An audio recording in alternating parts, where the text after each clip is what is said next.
This is the Global News Podcast from the BBC World Service. I'm Keith Adams, and in the early hours of Saturday the 11th of July, these are our main stories. The US demands that Iran publicly acknowledges the Strait of Hormuz is open and pledges to stop firing on commercial ships. There's relief in Nigeria over the rescue of more than 25 schoolchildren and their teachers who were abducted by gunmen in May. And new figures show that deforestation in the Brazilian Amazon has slowed.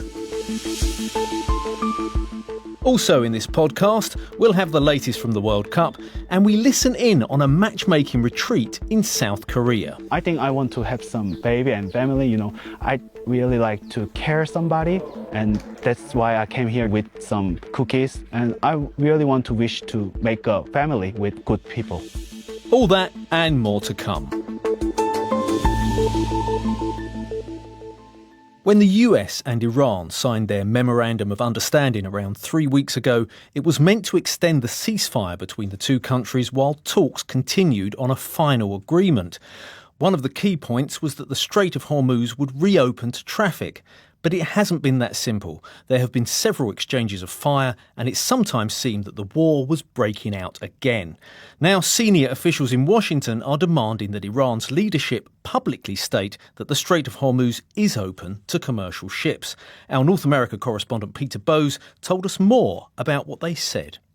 This all emerged, Keith, from a briefing call by senior US officials with a small group of reporters, including a colleague from the BBC's US partner CBS, and they were talking about the current state of play with Iran. The officials said that we are in a wait-and-see moment and that the next couple of days will be interesting, but they said that they won't wait forever. And crucially, they said a message had been sent to Iran's leadership, conveyed through regional mediators, and that message demands that Tehran publicly acknowledges that the Strait of Hormuz is open and that it also promises to stop firing on commercial ships. And that, of course, was the reason why the US launched 2 nights of strikes back on Iranian sites in the south of the country earlier this week. The Trump administration saying that Iran had violated that Memorandum of Understanding that it signed, as you say, 3 weeks ago by repeatedly attacking those vessels in and around the state. It seems as if now officials want some sort of guarantee, and they want it quickly, that this won't happen again. So this is an effort to get the talks back on track. Where have we got to with the talks? Do we know if they've achieved anything? Well, from this briefing, they said that the talks will indeed continue, although the ceasefire is no longer in place, and the president made that clear earlier in the day. And officials said that the US is making progress in negotiating with senior Iranian leaders, and the hope is that if there is a continued de-escalation of tensions, that will help these talks make further progress. However, the officials implied that they don't have a great confidence in Iran's ability to honour a nuclear deal, which is ultimately why President Trump says this war started in the first place. No confidence in agreeing that if they can't even stop shooting at ships. But according to these officials, the US is hopeful that, to quote them, sensible people will prevail. What's the consequences if Iran refuses to make this public statement, Peter? Do we know? That wasn't immediately spelt out if there isn't any kind of public statement in the coming hours or coming days. But it's been very clear from what President Trump has been saying over the last 2 or 3 days that if there is a repeat of shooting at commercial vessels in the Strait of Hormuz, that the US will attack back and strike. I think the phrase was, if they strike once, we will strike 20 times. So the president making it pretty clear that the United States is in no mood for these attacks on vessels continuing and that it will respond. Peter Bowes in Washington. There's some good news from Nigeria. The presidency says all the children and teachers who were kidnapped from a school in Oyo State in May have been rescued. The incident caused particular concern because the authorities in the southwestern region blamed the attack on jihadists. Most jihadist violence has historically been concentrated in the country's northeast. A video shared online appears to show a large group of children and a teacher thanking the security forces and President Bola Tinubu for their rescue. We understand your commitment to our safety and we appreciate all you did for us. Thank you very much. And every security operative, they tried so much and that is why we are still alive now. We are very grateful unto you. May the Lord continue to be grateful. God bless you, sir. God bless you, sir. We are so grateful. Well, our West Africa reporter Makwachi Okafor is in Lagos. He told me more about their release. The numbers we have from the police says over 25 kids were abducted and about 7 teachers. Now, from the videos and pictures that's been put out, they were quite young. Some of them were actually younger than 7 years old or thereabout. These are just school children who had gone to school on a regular day and were abducted, and now we're hearing that finally they have been released. How did the release come about? They didn't give out so much detail, but the way it seems like it was more military. And that's because the president's spokesperson said there was no ransom paid and there was no agreement made between the government and the abductors. He also noted that 7 people, part of the abductors, have been captured and they are now in custody. And even the kingpin of the kidnap gang have also been captured. So this is a sort of big win for the president, I'm guessing. Oh, it is. And that is because this particular school abduction that happened in Oyo State became quite a huge rallying call for the critics of the presidency because it happened in a region that is the southern part of the country where we hardly hear of such attacks, and particularly not even by jihadists, as the authorities had said it happened. We hear lots of school abductions happening up north, and this spreading down south became quite a huge concern, causing protests in the country and even riot groups demanding for more protection for schools and for school children. Right now, the entire presidency definitely very happy because this is coming just a few months to the next presidential election. It is, as you say, it's at the other end of the country from Borno State. Are there other school children and teachers being held there still? You're absolutely right. On the day of this abduction that happened in Oyo, 3 schools in Borno State were struck. Over 30 school kids were taken. Some of the parents we've spoken to said some of them were as young as 3 years old. And even some teachers were also taken. Up until now, we haven't heard any news of their release. And just a few weeks ago, in the same local government area, some secondary school children were writing their national exams. Their school was attacked, and over 30 of them were taken. Some of them got released, like about 10 of them, but the other 30 have remained in captivity. And do people think that the government is doing enough now to tackle these attacks?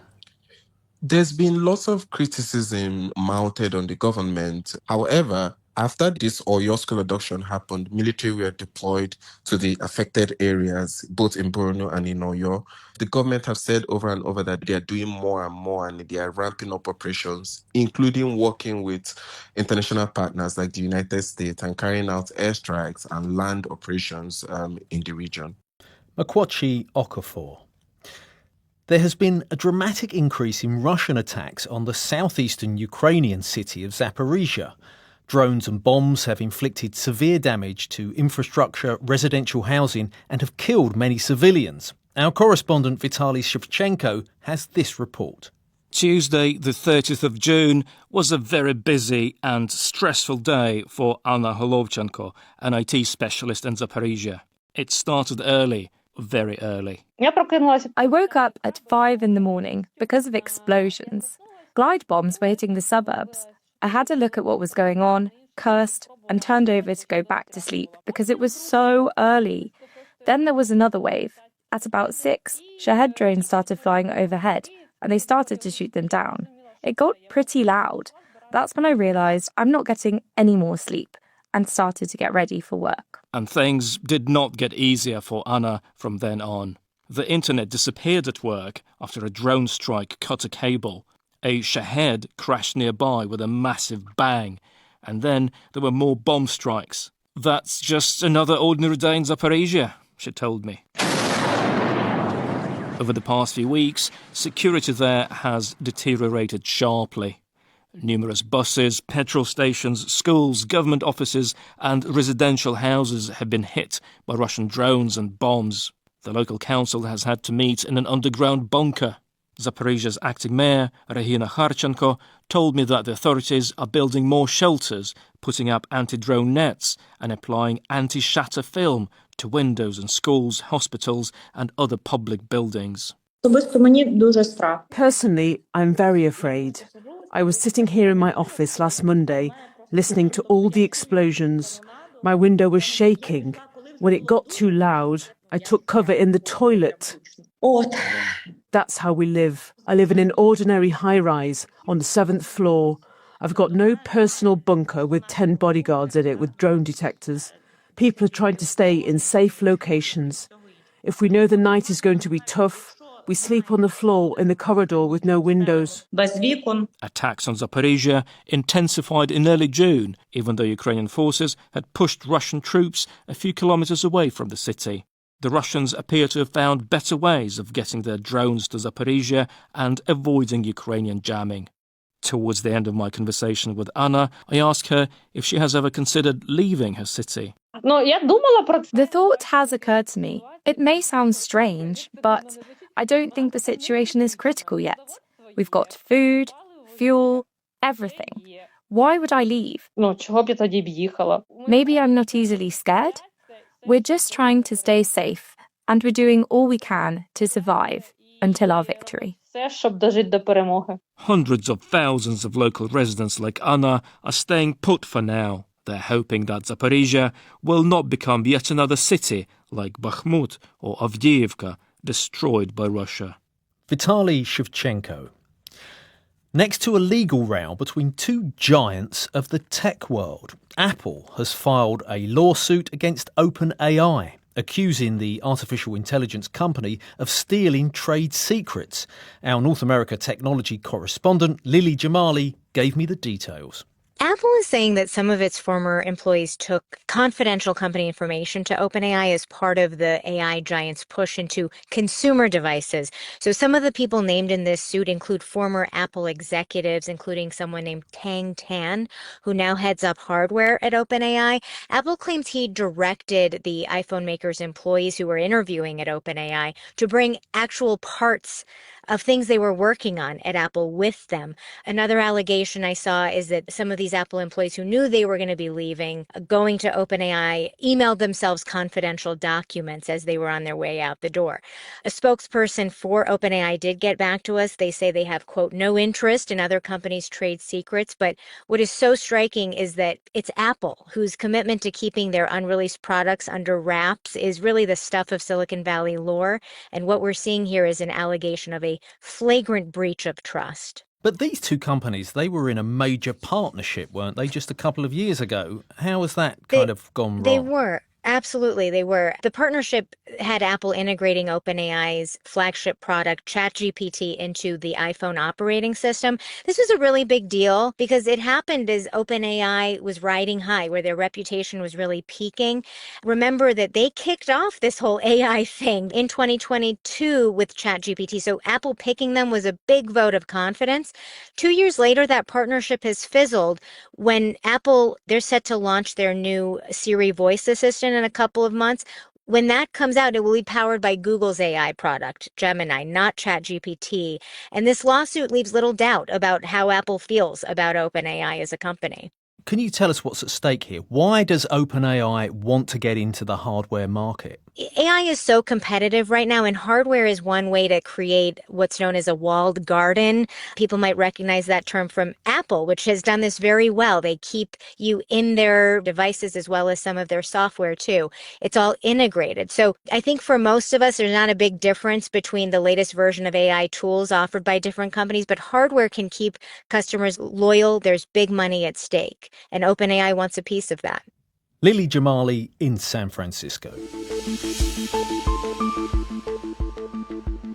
Still to come in this podcast. It belongs to a group known as the Mamenchisaurids, which actually had the longest necks of any sauropod. So it's one of the longest necked of the long-necked dinosaurs. We'll hear about a new species of dinosaur discovered in Thailand.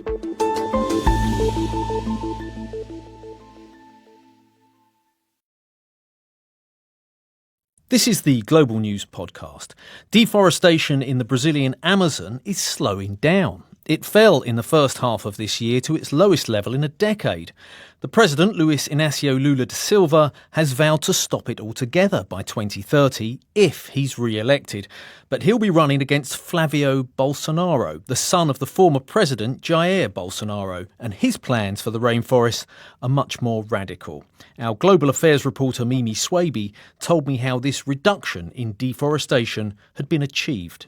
President Luis Inácio Lula da Silva came into office promising to really cut down on illegal deforestation and protect indigenous lands and reserves, and he has achieved many of those goals through increasing enforcement of environmental agencies, increasing inspections, increasing satellite monitoring, so basically increasing efforts on all fronts to protect these areas. He has also protected indigenous lands and reserves, but he still is kind of working towards that promise he has to eradicate illegal deforestation by 2030. Deforestation legally has been managed to some degree, but the illegal aspect is harder to control and also harder to quash. And it's a big political issue, isn't it? It is. The current president, Lula da Silva, is very much kind of on the green agenda, whereas his main rival for the upcoming elections, Flavio Bolsonaro, is pushing for increased land development as well as mining. And this is something we saw with his father, Jair Bolsonaro. In 2022, an area around 13 times the size of New York City was cleared. That is massive. In the first 6 months of this year, an area nearly double the size of New York City was cleared. So that is a huge, huge difference.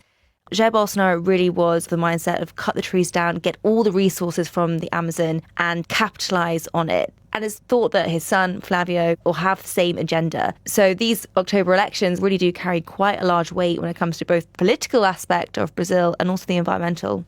But the Amazon, I mean, I've heard it described before as the lungs of the world. So it's a massive global issue, isn't it, as well? Hugely. Any rainforest holds a lot of carbon, and that plays a vital role in regulating the climate. So climate change and deforestation go hand in hand, along with many other factors. OK, so 2 New York cities being deforested is better news than it was, but we need new trees, right? Many people say, yes, more trees need to be planted in the Amazon to preserve it. Many will also see it as just as a pot of wealth waiting to be used. That was Mimi Swaby. Now let's get an update on the Men's Football World Cup. Spain have been among the favourites since the tournament kicked off, and on Friday they really lived up to that billing. They beat Belgium 2-1 and will now go on to face France in the semi-finals, in what promises to be a cracking match. I asked our correspondent Shaima Khalil if Belgium had put up a good fight. Belgium really did not make it very easy for the European champions to get their way. The Red Devils stayed organised, they were relentless, they punished a defence lapse with this beautiful header from De Ketelaere. But, you know, Spain are Spain. They found another way. And for a second match in a row now, Mikel Merino came off the bench and he scored the winner.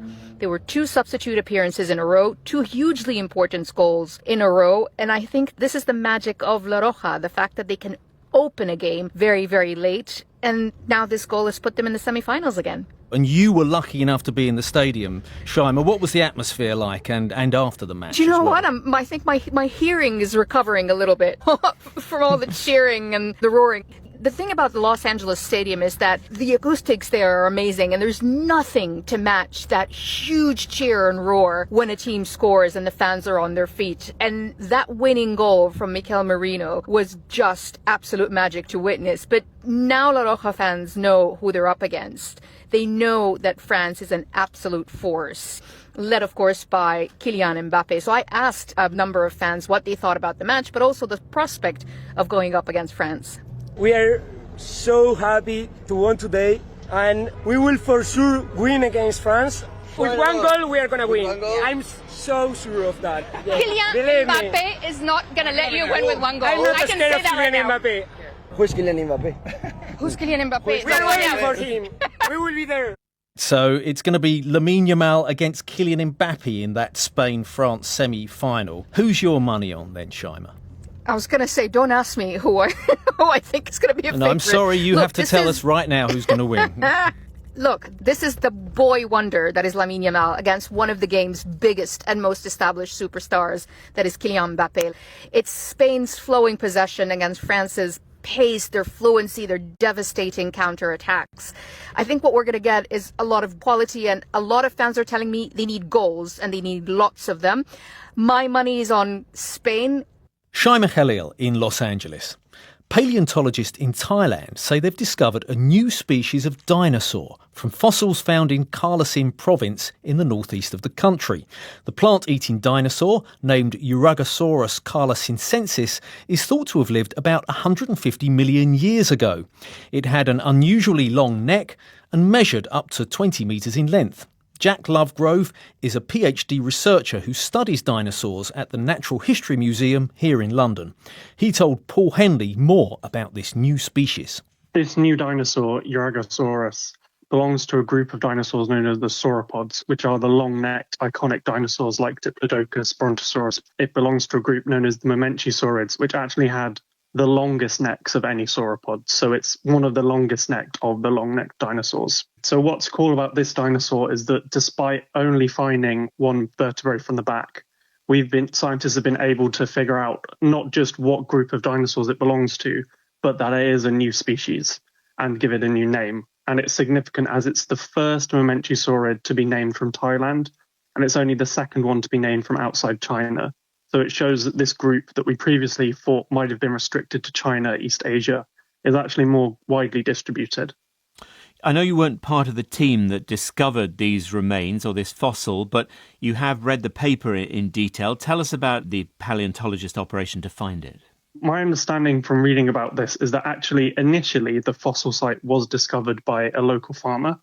So this is something that happens a lot in paleontology because there's not a huge amount of paleontologists and we can't be everywhere. That often it's members of the public find stuff, report it, and then paleontologists are able to come along and make these important discoveries. And what's cool about the locality that this dinosaur comes from is that as well as this one bone from this new dinosaur, there was a whole array of other things, so pterosaurs, crocodiles, fish, all mixed together in this one locality. The dating is still a little bit up in the air based on comparisons with other faunas. As I mentioned, this is a group that we know from China from the end of the Jurassic, these mamentiosaurids. We think that this was probably latest Jurassic, but I don't think they yet have radiometric dating on this formation, but we're pretty sure it's late Triassic, maybe earliest Cretaceous. Jack Lovegrove talking there. Now, it's a problem that's left governments in parts of the world scratching their heads. How to deal with decreasing birth rates? Well, in South Korea, Buddhist temples have stepped in to help by hosting special dating retreats to boost population growth. These bi-monthly matchmaking sessions started 3 years ago, and today births are bouncing back. Not only that, interest among young people in dating and marriage is soaring. Our correspondent in Seoul, Jake Kwon, headed to a secluded mountainside temple to meet the singles looking for love. We're at Donghwasa, a Buddhist temple in the south of the country. And here there are 12 men and 12 women, very busy talking to each other. This is 나는 절로, or I'm going to the temple, a 2-day matchmaking retreat organized by the country's largest Buddhist group. It began in 2023, inspired by a hit dating show. That year, South Korea recorded the lowest birth rate in the world. The host Yoo Chul-ju made it his work to bring young men and women together. Buddhists have always been the first to take action when our country was in trouble. Low births are a national crisis. We had to do something about it. The day began with awkward introductions and ice-breaking round in the courtyard. I think I want to have some baby and family. I really like to care somebody. This is Enyo. He surprised everyone with pastries he baked the night before. And that's why I came here with some cookies. And I really want to wish to make a family with good people. Another participant, Sonyeji, says she always wanted to get married in her 20s. I used to work in a big city and had many friends and things to do. But since I moved to the provinces, it's not easy to date. Everyone at work is older. For lunch, it's the talent showcase time. And I'm in the room with 24 participants. And these people were selected out of the 1,600 who applied. And organizers have selected them based on how serious they are about finding their partner. And I can tell. Enyo sings a love song while Son Ye-ji dances to a K-pop number. One woman plays a flute she had learned just for this event. Everyone is sincere, as if this is their only shot at love. And that's because dating can be hard in South Korea. People typically meet romantic partners through school or sogeting, a blind date set up by friends. But failing that, small talk in big cities is rare. Drinking is down and dating apps never really took off. And before they can catch their breath, it's already time for women to pick their partner for the dinner date. Son Ye-ji picked Mino, a 32-year-old civil servant whose soft-spoken demeanor proved quite popular with women. While Enyo, who had a strong start, did not get picked. I feel a little bit sad, because the results are quite bad. Okay, you're not letting your spirit down. Yeah, Still try gonna my best. try. Yes. The sun has gone down and we're nearing the end of the day. The host reminds them that there is no bedtime and the night in the temple can be full of surprises. To Son Ye-ji's dismay, Mino is taken on a date by another woman, and in the morning, 8 couples emerge. The organizer says he sees about 50 to 60% match rate. So today, this is a success. Everyone was so interesting and nice. Oh, I loved it. We stayed up until 3 a.m. last night just yapping. You're okay? You didn't find a husband today? Yeah, I made great friends here. Jake Kwan with that report. And that's all from us for now. If you want to get in touch, you can email us at globalpodcast@bbc.co.uk. You can also find us on X at BBC World Service. Use the hashtag #GlobalNewsPod. And don't forget our sister podcast, The Global Story, which goes in depth and beyond the headlines on one big story. This edition of the Global News Podcast was mixed by Darcy O'Bree and the producer was Emma Joseph. The editor is Karen Martin. I'm Keith Adams. Until next time, goodbye.